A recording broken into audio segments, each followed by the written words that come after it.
Hivi kwa nini gari lako alipande mlima vizuri na isha njiani linaing'eng? Kwamba halina mafuta ama? Kuna mafuta gani mke? Jesus. Mume wangu, kifupi mimi uniridhisha. Sijisi mwanamke hapo kitandani. Yaani ukimaliza wewe tu umeisha kwamba mimi unifikirie.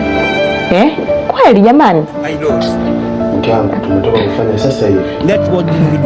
Mimi nimefika. Umetoka Bongo au? Wewe tayari. Mimi je? Wewe utakuwa na tatizo. Kama uko nje una vimada ambavyo unaviridhisha. Unaomba unaofanya navyo mapenzi kila muda. Basi utakuwa nisi kwamba ni shoga. Mke wangu. Maki hapo kwanza cheki. Nini? Sasa kumbe tusemeje? Mbona mka mpaka yako? Ndani ya uli.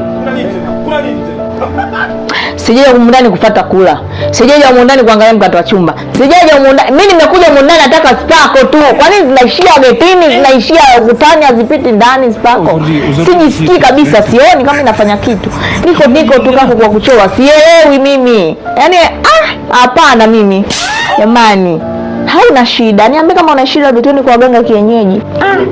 Nimechoka jamani. Nisikilize. Mke wangu kichwa kina mambo mengi.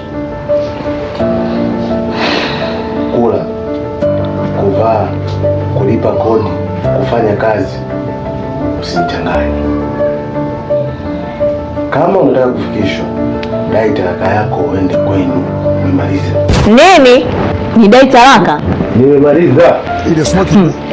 Sasa na wenzako ndo watakapokula nyama. Tena wanakula nyama wananyamaza.